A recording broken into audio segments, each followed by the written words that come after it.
Fala galera, beleza? Mais uma vez aí, Caio Veste com vocês para trazer uma análise de Bitcoin. Como vocês estão? Beleza? Aí sim.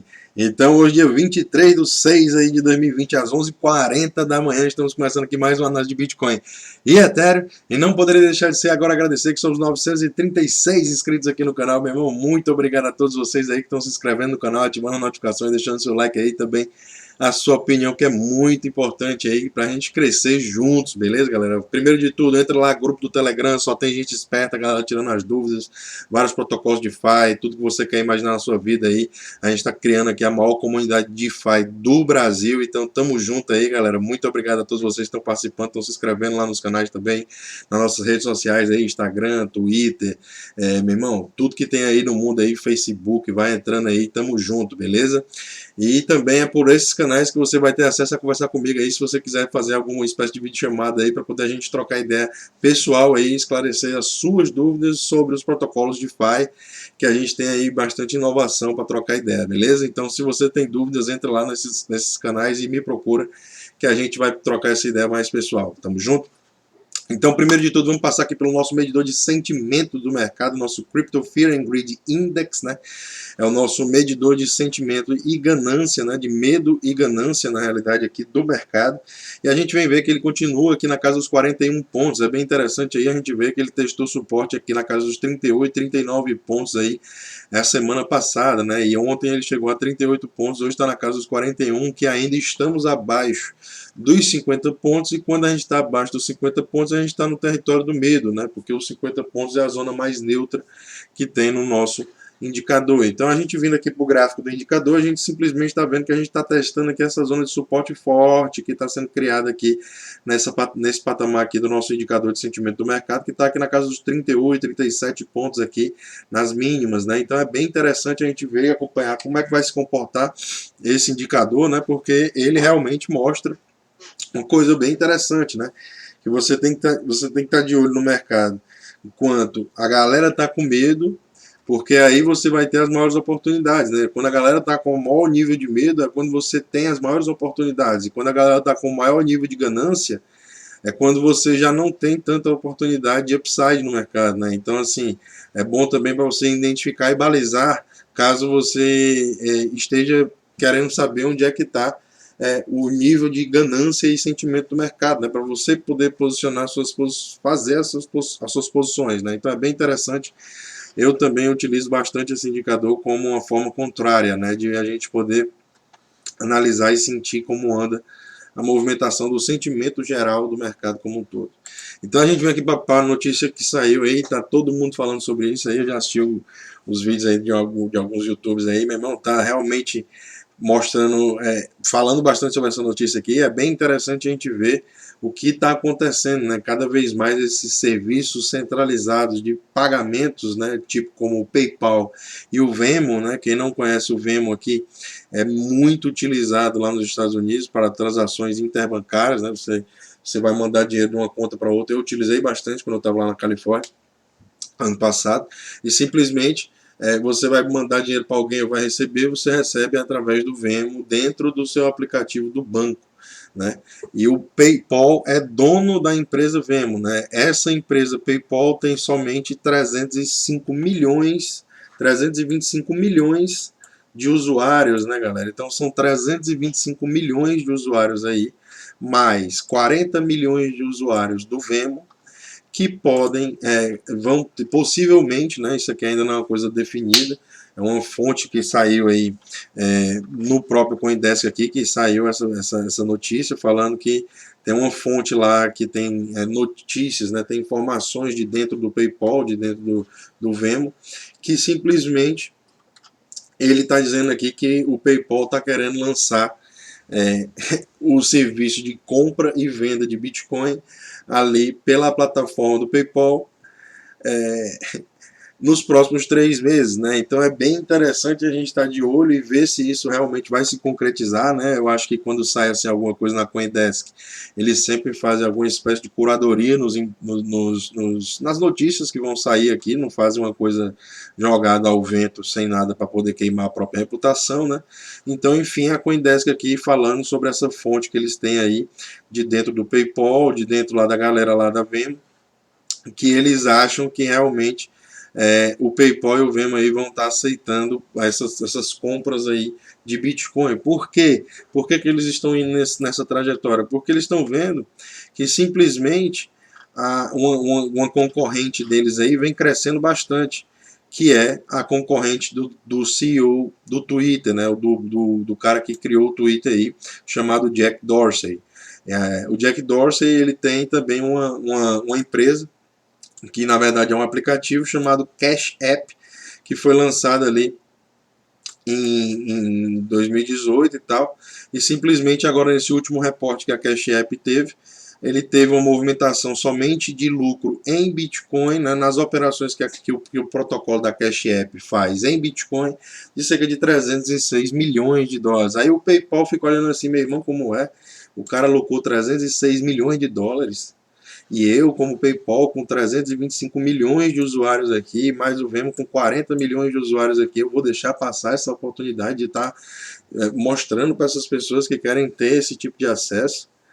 Isso aí é uma grande oportunidade que o PayPal está perdendo. Então, assim, a gente sabe que ainda é um rumor, né, como o próprio Felipe lá do Bitnada falou, mas a gente sabe que também é uma questão de tempo para que essas fintechs, né, essas empresas aí, startups que são relacionadas a serviços financeiros, bancários, né, comecem a adotar as criptomoedas, né, e principalmente o Bitcoin aí, quem sabe até o Ethereum. Então vamos ficar ligado porque realmente é bem interessante esse movimento da PayPal aqui.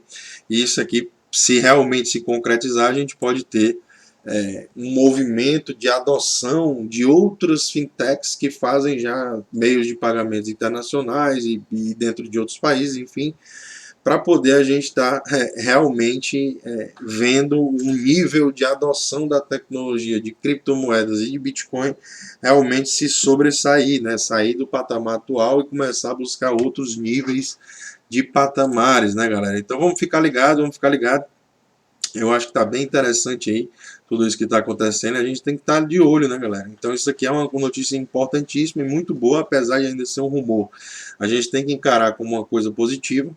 E mais uma coisa positiva que tem é o JP Morgan, né? O JP Morgan, que já foi um dos grandes críticos, né, do mercado de criptomoedas, ele mais uma vez aqui dando estreladazinha aqui na Forbes, né, dizendo, mudando ali flip, né, flip insides, né, ele está totalmente ali mudando de perspectiva, de cenário, né, do que é que ele acha. E simplesmente a gente vem ver que ele está agora querendo mudar e dizer que o Bitcoin pode estar chegando próximo de um patamar estável ali nessa casa dos 10 mil dólares e quem sabe daqui ele começar a disparar, né? Então achei bem interessante também uma notícia já saiu alguns dias aqui atrás na Forbes falando sobre o JP Morgan, né, que já foi, a gente sabe, um dos grandes críticos, como eu falei para vocês, e agora a gente está vendo que cada vez mais esse tipo de empresa centralizada, né, e também inclusive bancos institucionais gigantescos aí no mundo estão cada vez mais aderindo às criptomoedas, né? Então, agora vamos dar aquela puladazinha assim, dar aquela salteada no mundo DeFi, né, galera? Porque a gente também tem que entender algumas coisas que são bem interessantes e a gente tem que participar de maneira inteligente, né? Então, o mundo DeFi, ele traz um leque de oportunidades de instrumentos financeiros que você pode utilizar hoje on-chain, mas existem riscos também, né, galera? Então você tem que entender que existem riscos de você investir nos protocolos DeFi em si.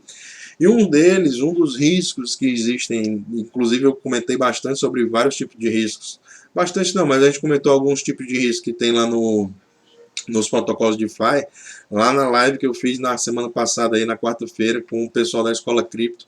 Realmente foi interessantíssimo, a gente trocou bastante ideia aí sobre conteúdo e a gente vai estar realmente trocando aqui cada vez mais esse tipo de ideia, né, galera? Se tudo der certo aí, a gente está tentando criar a maior comunidade de DeFi do Brasil. Então, simplesmente, a gente tem aqui uma situação que a gente vai falar hoje sobre o risco de governança, né, galera? Que é bem importante vocês entenderem esse tipo de risco também. Assim, como a governança ela é descentralizada, né, e os protocolos de DeFi, eles visam esse tipo de coisa, né, eles visam não ter um ponto central onde domine todas as decisões do protocolo em si, e eles simplesmente criam os DAO tokens, né, que são, por exemplo, o Maker, tem o token maker para poder você utilizar a governança e fazer as votações nas governanças dos protocolos. Então, o compound, tem um comp que você utiliza para poder votar também em taxas de juros, em quais ativos vão ser adicionados dentro do protocolo, enfim, várias outras coisas. Se você tiver, por exemplo, o comp, que está sendo um token muito falado aí nos últimos dias, você tem acesso a votar nas coisas que você achar interessante, né, dentro das propostas que foram feitas no protocolo. Então, Maker funciona da mesma maneira, o próprio Compound funciona da mesma maneira, a gente tem diversos outros protocolos que funcionam da maneira DAO, né? Inclusive Kyber está saindo também com o protocolo Catalyst, que eu vou comentar um pouco mais para frente depois. O Kyber DAO também, para a gente poder, quem tem Kyber vai poder votar nas decisões internas da própria exchange. Então, enfim, a gente voltando aqui para o risco de governança, simplesmente você entender que como os tokens eles são vendidos no livre mercado, todo mundo tem acesso a comprar, e aí existe um risco de um cara ou de um grupo se associar e querer fazer algum tipo de pirangagem, né? de coisa ruim assim com a galera, que não seria interessante, por exemplo, para as pessoas que utilizam os protocolos como um todo, né? Então, o que seria esse risco? Por exemplo, se mais de 50% dos tokens comp, por exemplo, fossem dominados por um grupo, ou então por uma única pessoa, né, que vai estar ali votando e fazendo as coisas como elas acham que devem, simplesmente eles poderiam,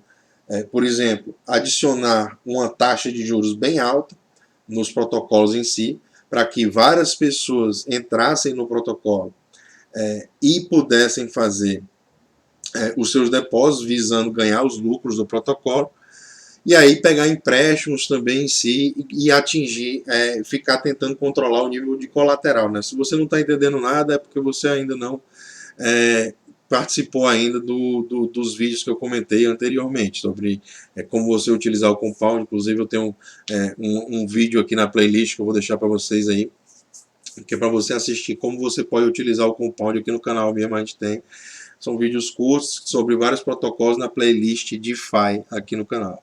Então, quando você pega um empréstimo nesses protocolos de lending, né, nesses protocolos de empréstimo, você dá um colateral, você dá criptomoedas como garantia de pagamento do seu empréstimo, e aí você pode pegar uma parte emprestada. Então, quando você faz isso, você tem um nível de colateral que você tem que manter para poder manter seu empréstimo saudável. E simplesmente o que esse cara aqui da Amber Group está falando é que simplesmente se tivesse assim, um grupo com 50% do domínio dos comp tokens, por exemplo, no caso do Compound, a pessoa poderia ter acesso a mudar as taxas de juros, atraindo novas pessoas para entrarem no protocolo, pegarem dinheiro emprestado, e simplesmente na sequência essas pessoas votariam em uma coisa que faria o preço de liquidação dos empréstimos, aliás, o nível de liquidação dos empréstimos cair. Então, se você tem um nível de liquidação que está ali, por exemplo, em 75%, você tem que manter 75% sempre do seu nível de colateral no máximo. E aí você cai esse nível de colateralização para 50%, por exemplo, muitas pessoas podem ficar num nível sem colateral. Então, esse tipo de coisa poderia causar em um Trigger of Cascading Liquidation. Né? O que é que isso significa? Seria um gatilho de liquidação em cascata, onde as pessoas que ficarem abaixo do nível de colateralização poderiam estar expostas a serem liquidadas. Né? Então temos que ficar de olho também, por isso é muito importante você saber utilizar os protocolos em si, galera. É isso que a gente comenta, especialmente nas videochamadas, a gente sempre comenta aqui também no canal, então fica ligado, se inscreve aí, porque a gente está sempre comentando sobre os riscos também aqui dos protocolos de DeFi. Não são só mil alegrias. A gente tem que entender também que existem riscos envolvidos e existem também jeitos de você utilizar os próprios protocolos em si para poder utilizar e ver como quem está votando em o que, né? Qual a porcentagem dos tokens está votando em que? Porque todas as informações são abertas. É tudo on-chain, é tudo liberado, é tudo pra gente, né? Então é feito pra gente, por pessoas para a gente, né? Mas a gente tem que ter ciência também dos riscos que existem aí, a gente tem que estar de olho, como sempre, né, galera? Então vamos ficar ligado. A gente vem direto aqui pro CoinGecko, mas se você gostou, já deixa o seu like aí, se inscreve no canal, tamo junto.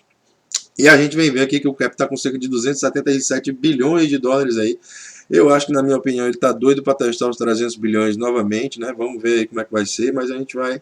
É especulação minha, né? Então o volume hoje 57,9 bilhões de dólares aí, o Bitcoin com 61,4% da dominância e o Ethereum com 9,75% deste mercado, né? Então a gente vem ver aqui Bitcoin com 9.642 dólares, são 1,8% de alta, chegando a um cap de 177 bilhões de dólares. A gente vem ver o Ethereum com 242 dólares agora no seu preço, são 2% de alta, e 27 bilhões de dólares aí no seu cap. Né? Em destaque positivo hoje, a gente tem Synthetix ganhando aí 4,9%, então são 1 dólar e 52 para cada SNX, e a gente tem destaque extremamente positivo aí para as Chainlink, rompendo a máxima histórica aí, all time highs e chegando aí a incríveis 4,85. Portfólio que agradece demais, são 11,6% de alta somente hoje, né, galera? Então, um cap aí somente apenas de 1,8 bilhão de dólares, a gente estima que isso vai chegar a níveis ainda que a gente não pode nem imaginar. Então, muito interessante aí o portfólio, como sempre, agradecendo as escolhas, né, galera, que o cidadão aqui fez. Então, a gente simplesmente vem aqui para o gráfico do Bitcoin de longo prazo, a gente vem ver como é que anda aqui a movimentação bem interessante aqui do preço do Bitcoin, e a gente vem ver como é que anda, né? A gente sempre tem que estar de olho nessa visão de longo prazo, galera. E olha que interessante aí o fechamento de ontem no mercado. O fechamento de ontem no mercado foi a coisa mais linda da Terra, né? Por quê? Porque simplesmente a gente teve aqui, esse triângulo ascendente, galera, eu gosto de desenhar ele assim, tá ligado? Eu vou desenhar ele assim, e vou deixar assim, pronto. Por quê? Porque é assim que tá ligado? Então eu vou deixar ele assim, eu vou deixar ele aqui desenhado assim, e aí qualquer coisa a gente altera, porque a gente se adapta, né? A gente como analista aqui de gráfico, a gente tem que se adaptar. É que nem o ser humano, ele tem que se adaptar, que senão ele morre. Então, simplesmente, a gente tem o quê? A gente tem uma capacidade de entender que a gente está dentro desse nosso triângulo ascendente. Inclusive, eu vou salvar dessa maneira. Vocês sabem que todos os desenhos a gente só altera live aqui nas nossas gravações, e a gente simplesmente vem ver que o fractal aqui de 21 períodos foi superado novamente aqui. E agora a gente está negociando acima do fractal de 21 períodos. Olha que interessante isso aí, galera. A gente está acima de todos os nossos fractais aqui na nossa análise. Então o fractal de 21 períodos hoje está na casa dos 9.552 dólares. Aí o preço na mínima de hoje chegou nos 9.581.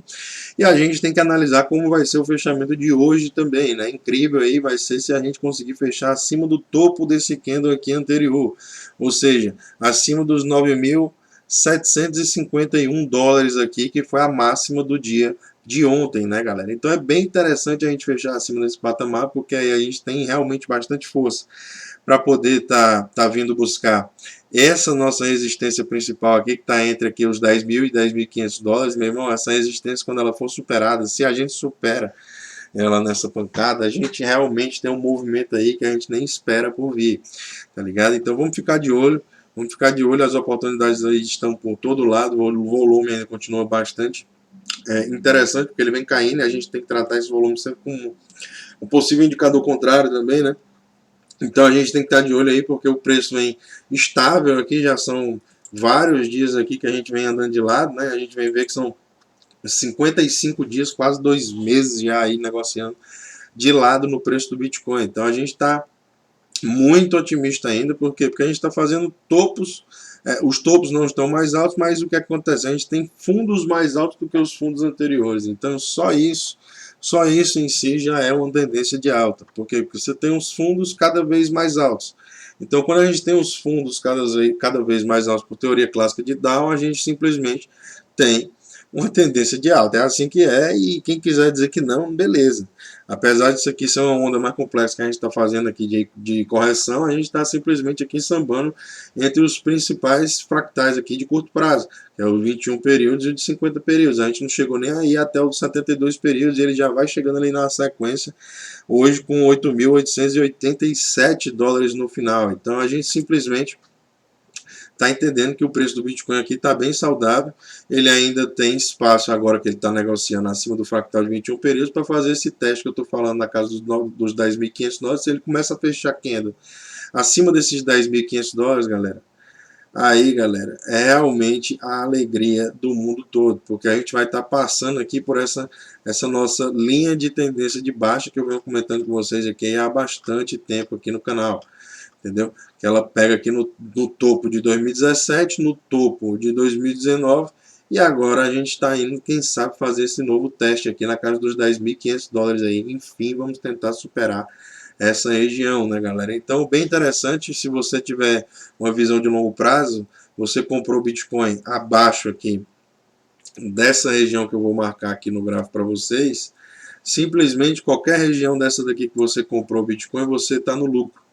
Mas aí você é impaciente, porque o Bitcoin cai, ele sobe muito, ele cai muito, não sei o que, e você não conseguiu aguentar a volatilidade, porque você não aprendeu, não foi ensinado a utilizar a volatilidade a seu favor, né? Então vamos aprender a utilizar a volatilidade do mercado ao nosso favor, para que a gente possa se beneficiar da volatilidade, né? Parece uma coisa complexa, mas nem é, entendeu? É uma coisa simples. A gente só tem que aprender a utilizar os instrumentos necessários para fazer isso. Então a gente vem aqui para o Ethereum agora rapidinho. Ethereum tem aqui Ethereum, ETH. Vamos nessa. Partiu para o ETH. Então a gente vem aqui para o Ethereum carregado. A gente está aqui com toda a movimentação do preço do Ethereum desde que a gente tem aqui data, né? Desde que a gente tem dado aqui para analisar, e a gente vem ver que a gente tem toda essa movimentação interessante também no preço do Ethereum, onde eu acho que a gente está fazendo uma grande base aqui. Desde aqui desse patamar, quando a gente entrou aqui, é praticamente aqui abaixo desse nosso fractal de 1.200 dias, né? Então essa grande base aqui que está sendo criada, né? Essa grande platô aqui que eu acredito que está sendo criada, ele não vai demorar muito tempo assim, no meu modo de ver, né? Em algum momento a gente vai romper essa grande caixa, né? Essa grande caixa que a gente tem aqui no preço do Ethereum, que vem aqui desde essa região aqui. Se a gente for botar aqui, ó, vamos ver quanto tempo já tem. Já tem aqui mais ou menos, né, cerca de 659 dias que o Ethereum está andando de lado. Então, se você comprou Ethereum aqui nesse dia, você está em empate e simplesmente você está andando de lado com o seu dinheiro há 600 e tantos dias. Então, entenda que esse movimento ele já está há bastante tempo no mercado, né? Ele já está realmente com muito tempo já de maturação, e a gente tem que entender que em algum momento ele vai superar ou para cima ou para baixo, a gente não sabe, mas a gente tem que estar o quê? Preparado para utilizar a volatilidade a nosso favor. Então, simplesmente, eu acredito que a gente vai vir superar para cima por conta de tudo isso que está sendo criado no Ethereum. Então, se você acredita na tecnologia do Ethereum, nos smart contracts, em tudo isso que nesses protocolos de DeFi, se você acredita em tudo isso que está sendo criado no Ethereum, você vê que tudo que o Ethereum faz abaixo dessa nossa linha aqui fractal vermelha de 1.200 dias, de 296 dólares, para ser mais exato hoje, a gente está com uma grande oportunidade. Por quê? Porque são 1.200 dias para trás a gente estava abaixo desse patamar. Então, é bem interessante a gente estar entendendo esses movimentos, porque isso não tende a ficar assim, galera. Essa aqui é uma das grandes oportunidades que eu vejo ainda para o preço do Ethereum, é quem está comprando aqui, acumulando Ethereum abaixo dessa região aqui vermelha. Então, quanto mais abaixo você conseguir comprar dessa região vermelha, melhor. Então, eu acho que é dessa maneira que a gente tem que aprender a se expor aos mercados para pegar movimentos mais longos, né? Movimentos de grandes rallies de bull market, né? Se você espera que isso vai acontecer, né? Logicamente, aqui não é recomendação de investimento para ninguém, nunca é. Aqui é a minha visão e o que eu estou fazendo com o meu capital. Então, simplesmente a gente está vendo aqui que o Ethereum está acima do fractal de 21 períodos, saudável pra cacete, então a gente simplesmente está aqui acima do fractal nos 237 dólares, né? E o preço agora nos 243 dólares. Então, olha que importante, ele vem, faz um teste nos 50 períodos, volta, recua no 21 períodos, não consegue superar, simplesmente recua, não volta nem a testar os 50 períodos novamente, acha um suporte, supera o 21 períodos e agora no momento está negociando acima aqui, inclusive acima dos topos anteriores aqui desses candles. Então é bem interessante, a gente está vendo aqui essa região de fundos anteriores sendo testada como resistência, né? Então se a gente supera a casa dos 255 dólares, a gente tem espaço sim para ir, enfim, tá buscando essa região dos 296 dólares que eu já venho comentando, ó. Então, se você curtiu aí a análise aí, galera, muito obrigado a todos vocês aí que estão se inscrevendo no canal, estão ativando as notificações, estão deixando o seu like, estão também ativando o seu comentário aí para poder a gente estar sempre trocando uma ideia, né, interagindo, inscreve no grupo Telegram, acessa as nossas redes sociais. Tamo junto, galera, muito obrigado, sem palavras, todo dia é uma oportunidade que a gente tem aqui no mercado e todo dia eu fico muito feliz de estar podendo trazer aqui um pouco mais de conteúdo para vocês aí que estão entrando e quem está também um pouco mais de tempo no mercado, né, galera? Então, muito obrigado aí a todos vocês e tamo junto. Tamo junto total. O mundo é de quem investe, galera. Lembrem-se sempre disso. O mundo é de quem investe. Valeu.